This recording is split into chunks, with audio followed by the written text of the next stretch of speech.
Hello friends, जय जगन्नाथ। तो आज भिडियो में डिस्कसन करवा ओडिया पेडागोजी।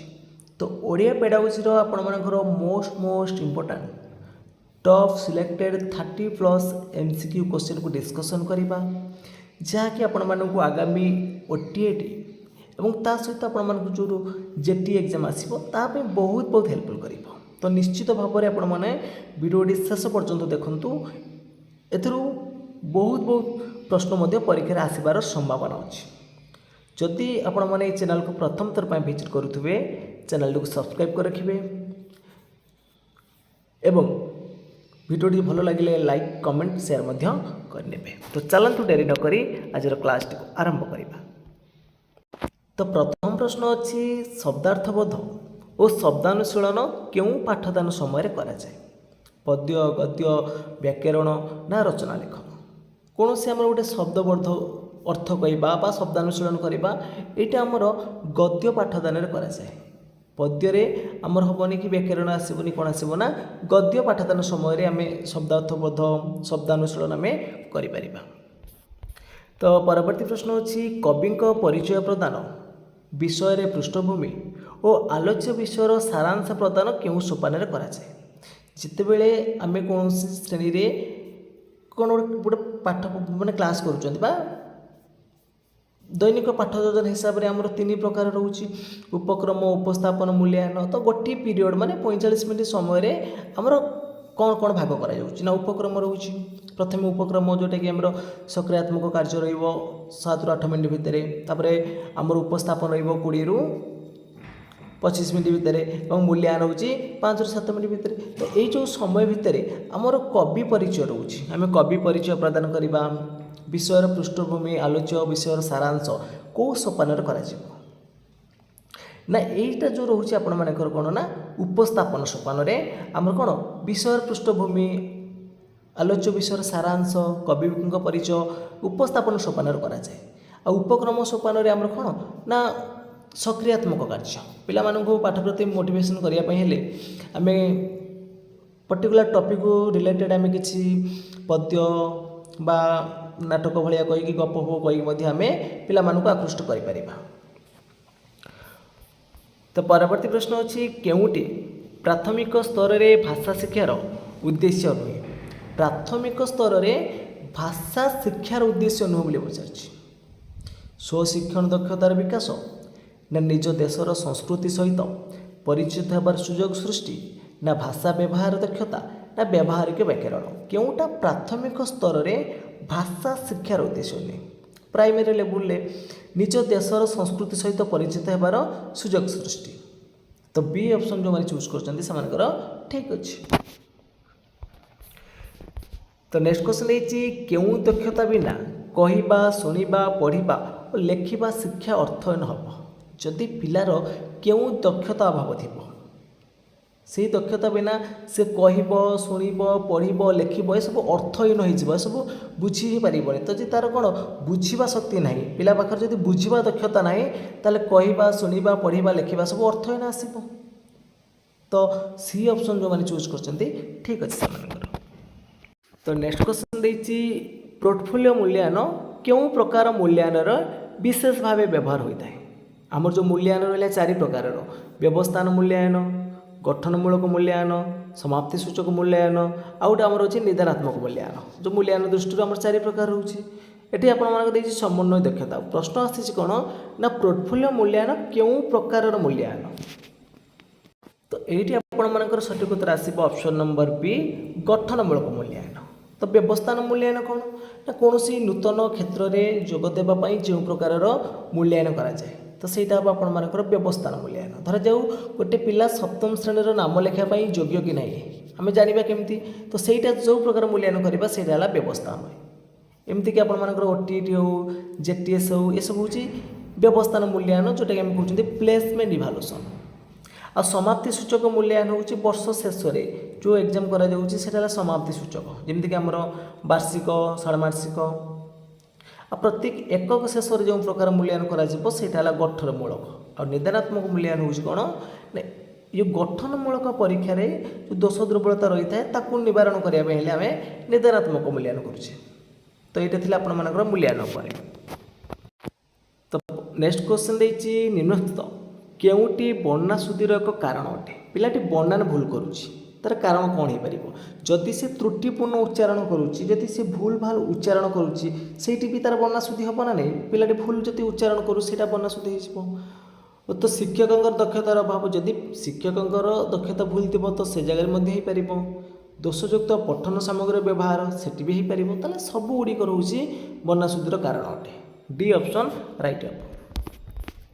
तो नेक्स्ट क्वेश्चन देछि भाषा शिक्षार प्रारंभ अवस्था केउं गुड़िक सर्वप्रथमे शिक्षा करने आवश्यक। आमर भाषा शिक्षार चारिटा दक्षता रोचे जो चारिटा दक्षता मध्यरु आमर श्रवण कथन पठन लिखन तो सर्वप्रथमे आसुच कौन आगे पिलाटी शुणव श्रवण तापर आसब कथन तापर पठन शेष रोचे लिखन ताले आमर सर्वप्रथमे कौन आवश्यक कथन और श्रवण आवश्यक अच्छे ताले सी ऑप्शन राइट हम। तो नेक्स्ट क्वेश्चन देछि वर्गीकरण मूलक प्रश्न क्यों प्रकार प्रश्नर अंतर्गत अटे। तो वर्गीकरण करिबो जो वर्गीकरण मूलक प्रश्नटा कौ प्रकार आसीबो दीर्घ उत्तरमूलक प्रश्न आसीबो ना क्षुद्र उत्तरमूलक प्रश्न आसीबो ना वस्तुनिष्ठ आसीबो ना कोटा नुहे। तो वर्गीकरण माने अलग अलग अलग देइथिबो तो किछि फूल फल ना देछि पिलाटी चिन्हट करिबो वर्गीकरण करिबो कोउड़िया फूल ना कोउड़िया फल ना तो सहीटा आमर दीर्घ उत्तरमूलक जीवनी क्षुद्र उत्तरमूलक नुह ताले वस्तुनिष्ठ सी ऑप्शन राइट हम। तो नेक्स्ट क्वेश्चन देछि कथन दक्षता क्यों दक्षता उपर निर्भर करे कहवा दक्षता क्या निर्भर करिबो शुणिबा पढ़िबा बुझिबा लेखिबा। तो कहवा माने कथन दक्षता होछि आमर शुणिबा पर निर्भर करे तो पिला जते शुणिथिबो सेति से कहबो ना नहीं। तो नेक्स्ट क्वेश्चन देछि उच्च पठन द्वारा कौन हुए जदि आम उच्च पठन करवा उच्च पठन द्वारा कौन हम अल्प समय अधिक पढ़ी हे कि यहाँ हेनी उच्च पठन द्वारा यहाँ हेनी पढ़ुवा विषय भाव ग्रहण सहज हम उच्च पठन द्वारा भाव ग्रहण हुए नहीं नीरव पठन होते तो भाव ग्रहण हम ताले ये ऑप्शन आप भूल अच्छे एकाग्रता और उच्चारण दक्षतार अभिवृद्धि घटो यहाँ हो पार ताले सी ऑप्शन राइट हम ये। तो नेक्स्ट क्वेश्चन देछि मातृभाषा शिक्षा जो शिशुर क्यों दक्षता वृद्धि पाए लिखन दक्षता ना शब्द भंडार वृद्धि ना स्वशिक्षण विकास ना उपरोक्त समस्त। तो मातृभाषा शिक्षा जो सब गुड़िक दक्षता वृद्धि पाइब ताले ऑप्शन नंबर डी हम ये राइट आंसर।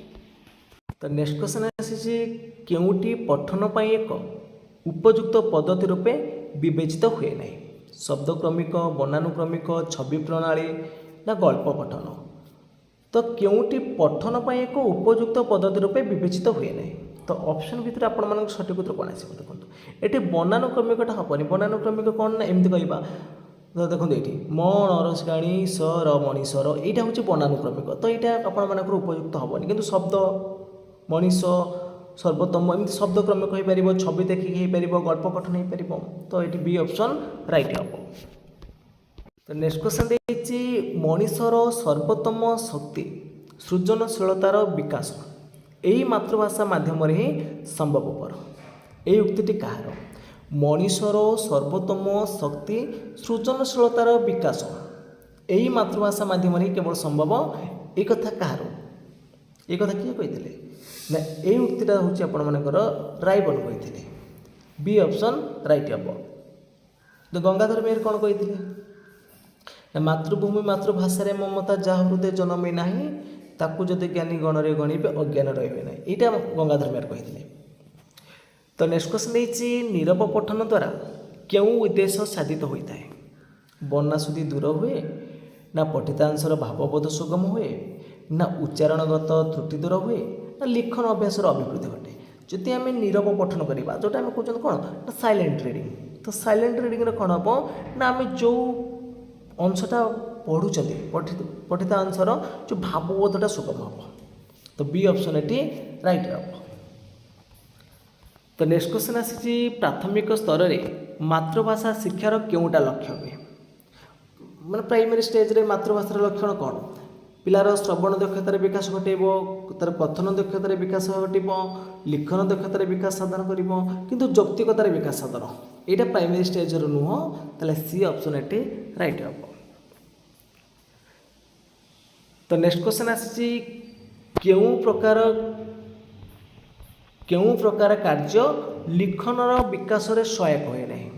चित्र आंकी से विषय लिखब ये लिखन दक्षतार विकास घटो। अधा गप को नहीं गपटी संपूर्ण कर भी घटो। छोट छोट प्रश्न गुड़िकर उत्तर लिखा ये भी लिखन विकास साहाय्य कर किंतु उच्च स्वर पढ़ी पाठ हेनी। सी ऑप्शन राइट हम। तो नेक्स्ट क्वेश्चन रही बोधशक्तिर विकास जो पठन कराए ताकू कौन कह तो बुझा। तो मनर आनंद प्राप्ति आम जो पठन करवा से हम व्यापक पठन आनंद प्राप्ति मान रखु जो व्यापक पठनटा हूँ आम मनर आनंद प्राप्ति जो प्रकार पठन करवा से व्यापक पठन। तात्विक पठनटा हूँ आम कौन बोधशक्तिर विकास घटो। तो ये आपर ए ऑप्शन राइट हम उभय के चूज करेंगे। तो नेक्स्ट क्वेश्चन रही गोटे शब्द बा वाक्य व्यवहार रे उदाहरण दे ठीक से परिस्थिति रे नूतन शब्द बा वाक्य व्यवहार करने आम शिक्षार्थी को कहवा। तो ये क्यों प्रकार प्रश्न आसो जो गोटे शब्द दबा जमीक पिला कहि समाजरू सामाजिक समाजरू आम सामाजिक करवा सेमती पिला आसो विदेश रू कौन आसो आम ये उदाहरण देले विदेश रू कौन आसो प्रथम उदाहरण देले किसी शब्द वाक्य तापर से भाया शब्द गोटे पिला करेंगे। यहाँ हूँ आपण मान कौन ना दृष्टांतमूलक सठिक उत्तर हम सी। तो ये पिला किसी सज्जीकरण करूनी कि उत्तर बाछिकी लिखुनी कि वर्गीकरण करूनी कि अलग किसी करूनी। तो सही टाइप रही से कहूँ दृष्टांत आम देले से दृष्टांत देखी से भाया लिखुची हम दृष्टांतमूलक। तो नेक्स्ट क्वेश्चन रही केउठी बहुभाषी समस्या दूर करिबार एक उपयुक्त पदक्षेप अटे। बहुभाषी समस्या जो रोचे दूर करने कौटा तार उपयुक्त पद्धति हम जदि आम द्विभाषीय पाठ्यपुस्तक प्रस्तुत करवा यहाँ बहुभाषी समस्या दूर हो पार। पिला जानी तार हूँ कौन तार मातृभाषा जोटा अच्छी घर भाषा जहाँ अच्छी या पुस्तक भाषा जब आम उभय ये करा से बहुभाषी समस्या दूर हो पार। सी जो अंचल रोचे अंचल पर गुरुत्व देवा पिलार घर भाषा पुस्तकर भाषा जब बुझीपारूनी तो घर भाषा मध्यम बुझे पारा तो यहाँ भी हो पार। ये सब गुड़िक जब ध्यान देवा ताले बहुभाषी समस्या दूर हो पार। तो नेक्स्ट क्वेश्चन रही केउटी पद्य शिक्षादान एक मुख्य उद्देश्य अटे। पद्य शिक्षादान मुख्य उद्देश्य कौन ना पद्यटा को भाव अर्थ अनुजाई अंग भांगी से अभिनय करवा यहाँ हो पार तार गोटे मुख्य हो पार कि नहीं हो पार। पद्यटी को सुललित स्वर आवृत्ति करवा निश्चित यहाँ हो पार। कवितार किसी अंश को कथार प्रकाश करवा ये सब गुड़िक रहा आसो उपरोक्त समस्त बॉडी राइट आंसर।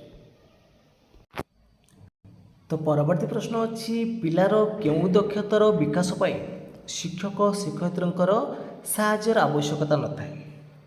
पिलार लिखन दक्षतार साहाय्य आवश्यक शिक्षक शिक्षयित्रींकर अच्छी भाषा व्यवहार दक्षता उपर अच्छी व्यवहारिक व्याकरण दक्षता उपर अच्छी किंतु स्वशिक्षण कर स्वशिक्षण अर्थ निजे निजे पिला शिखब एटिकार साहाय्यर आवश्यक न थाए ताले ए ऑप्शन राइट हम। तो नेक्स्ट क्वेश्चन रही व्यापक पठन पाई उद्दिष्ट एक अनुच्छेद क्यों प्रकार प्रश्न पचारिबा उचित। तो व्यापक पठन मीन्स हूँ आम जोटा मनर आनंद प्राप्ति जो गल्प उपन्यास पढ़ुं से व्यापक पठन। तो व्यापक पठन क्यों प्रकार प्रश्न पचारिबा उचित एथिरे आमर किसी नूतन क्लिष्ट शब्दर अर्थ आवश्यक न थाए कि भाषागत कौशल संपर्क किसी न थाए आमर कौन ना जो बोधशक्ति आधारित सरल प्रश्न। तो पिलाटी केते बुझीची तापर किसी छोट छोट सरल प्रश्न पचारिबार आवश्यकता अच्छी। तो डी ऑप्शन एटी राइट हम। तो नेक्स्ट क्वेश्चन रही प्रारंभिक स्तर में भाषा शिक्षा क्यों बहीटी अधिक उपादेयता। तो प्राइमरी लेवल स्टेज रे प्रारंभिक स्तर में तो भाषा शिक्षा सबुठार अधिक उपादेयता हूँ कौटा छवि बहीटा डी ऑप्शन राइट हम। तो नेक्स्ट क्वेश्चन रही क्यों प्रकार लिखन रे पिलार स्वाधीन चिंता शक्ति प्रकाश करिवार सर्वाधिक सुजोग थाए। सबुठारु अधिक सुजोग कौटे पिला पाइब मुक्त लिखन रे सबुठारु से अधिक माने सुजोग पाइब तार जो स्वाधीन चिंता शक्ति प्रकाश करिबारे। तो श्रुत लेखनटा शुणिकी लिखिब ए स्वाधीन चिंता शक्ति कम रही। दृष्ट लेखन अर्थ देखिक लिखिब सूचनात्मक माने जहाँ सूचना दिया तार उपर लिखिब ये तार किसी स्वाधीनता स्वाधीन चिंता शक्ति प्रकाश पाइबनी ताले ए ऑप्शन आपण मानकर राइट हम। तो नेक्स्ट क्वेश्चन रही व्याकरण शिक्षा शिक्षार्थी उपाध्याय कहीं जो आम व्याकरण पढ़ाऊँ व्याकरण शिक्षा दौरान ସେଇଟା ଶିକ୍ଷାର୍ଥୀମାନଙ୍କ ପାଇଁ ଉପାଦେୟତା କ'ଣ ପାଇଁ, ଶିକ୍ଷାର୍ଥୀମାନଙ୍କର କେଉଁ କାମରେ ଲାଗିବ ନା ମନର ଭାବକୁ ବା ଭାବନାକୁ ସମ୍ପୂର୍ଣ୍ଣ ଶୁଦ୍ଧ ରୂପେ ପ୍ରକାଶ କରିପାରିବେ। ଯେଉଁ ବ୍ୟାକରଣ ପଢ଼ିବା ଦ୍ୱାରା ଯେଉଁ ମନର ଭାବନାକୁ ଶୁଦ୍ଧ ରୂପରେ ସେ ପ୍ରକାଶ କରିବ। ତ ଡି ଅପସନ୍ ଏଠି ରାଇଟ୍ ହେବ। ତ ପରବର୍ତ୍ତୀ ପ୍ରଶ୍ନ ଦେଇଛି ଭାଷା ଶିକ୍ଷା କ୍ଷେତ୍ରରେ କେଉଁ ଦକ୍ଷତାର ବିକାଶ ଅପେକ୍ଷାକୃତ ଜଟିଳ। ଯେଉଁ ଆମର ପ୍ରଥମେ ଆସିବ ଶ୍ରବଣ, ତାପରେ କଥନ, ତାପରେ ପଠନ, ଯେଉଁଟା ଶେଷରେ ଆସିଲା ସେଇଟା ଜଟିଳ ଲିଖନଟା। ତାହେଲେ ଡି ଅପସନ୍ ଏଠି ରାଇଟ୍ ହେବ। ତ ନେକ୍ସଟ କ୍ୱେଶ୍ଚନ୍ ଦେଇଛି କେଉଁଟି ଏକକ ପାଠ୍ୟପୁସ୍ତକ ପାଇଁ ପ୍ରଯୁଜ୍ୟ। ତ ଏକକ ପାଠ୍ୟପୁସ୍ତକ ପାଇଁ କେଉଁଟା ପ୍ରଯୁଜ୍ୟ, କେଉଁଟା ଉପଯୁକ୍ତ। ତ ଏଥିରେ ଏକାଧିକ ବିଷୟ ଥାଏ ନା ଏହା ଶିକ୍ଷକ କୈନ୍ଦ୍ରିକ, ନା ଏଥିରୁ ପିଲାର ରୁଚିକୁ ଗୁରୁତ୍ୱ ଦିଆଯାଇଥାଏ, ନା ଶିଶୁ କୈନ୍ଦ୍ରିକ। ତ ଏହି ପ୍ରଶ୍ନର ସଠିକ୍ ଉତ୍ତର କ'ଣ ଆସିବ ଆପଣମାନେ କମେଣ୍ଟ ବକ୍ସରେ ଜଣାଇବେ। ତ ନେକ୍ସଟ କ୍ୱେଶ୍ଚନ୍ ଦେଇଛି କ ସ୍ତମ୍ଭ ଖ ସ୍ତମ୍ଭରେ ଦିଆଯାଇଥିବା ଶବ୍ଦ ମଧ୍ୟରେ ସମ୍ପର୍କ ସ୍ଥାପନ କରିବାକୁ କୁହାଯାଇଥିବା ପ୍ରଶ୍ନ କେଉଁ ପ୍ରକାର ପ୍ରଶ୍ନ। ତ ଏପଟେ ହେଉଛି ଆପଣମାନଙ୍କର କ ସ୍ତମ୍ଭ, ଏପଟେ ଅଛି ଖ ସ୍ତମ୍ଭ। ତ ଆମେ କ'ଣ ମ୍ୟାଚିଂ କରିବା, ଏଇଟା କେଉଁ ପ୍ରକାରର ନା ଏଇଟା ହେଉଛି ମେଳକ ପ୍ରଶ୍ନ। ଏଇଟା ଆସିବ ଆମେ ମେଳ କରୁଛନ୍ତି କ ରେ ଖ ସହିତ ଆମର ଏହା ସହିତ ଏଠି ଧରି ଆପଣମାନଙ୍କର ଦେଇଛି ରାଜ୍ୟ, ଏଠି ରାଜ୍ୟମାନଙ୍କର ଭାଷା। ତ ଆମେ ଓଲ୍ଟ ପାଲ୍ଟ କରିଦେଇଛି, ଆମେ ମ୍ୟାଚିଂ କରୁଛନ୍ତି। ଏଇଟା ହେଉଛି ମେଳକ ପ୍ରଶ୍ନ। ତ ଫ୍ରେଣ୍ଡସ୍ ଆଜିର କ୍ଲାସ୍ଟି ଏଠି ସରିଯାଇଛି। ଯଦି ଆପଣମାନଙ୍କୁ ଏ କ୍ଲାସ୍ଟି ଭଲ ଲାଗିଥିବ ନିଶ୍ଚିତ ଭାବରେ ଲାଇକ୍ କରିବେ, କମେଣ୍ଟ କରିବେ, ତା ସହିତ ସେୟାର ମଧ୍ୟ କରିନେବେ। ଏବଂ ଯେଉଁମାନେ କି ଚ୍ୟାନେଲକୁ ପ୍ରଥମ ଥର ପାଇଁ ଭିଜିଟ୍ କରୁଥିବେ ଚ୍ୟାନେଲଟିକୁ ସବସ୍କ୍ରାଇବ୍ କରି ରଖିବେ, କାହିଁକିନା ଆଗକୁ ଆପଣମାନଙ୍କର OTT ଏବଂ JET ପାଇଁ କ୍ଲାସ୍ ଆସିବ। ତ ନିଶ୍ଚିତ ଭାବରେ ଆପଣମାନଙ୍କୁ ଆଗାମୀ ଏକ୍ଜାମ୍ ପାଇଁ ବହୁତ ହେଲ୍ପଫୁଲ୍ କରିବ। ତ ଫ୍ରେଣ୍ଡସ୍ ଆଜି ପାଇଁ ଏତିକି। ଜୟ ଜଗନ୍ନାଥ, ଜୟ ହିନ୍ଦ।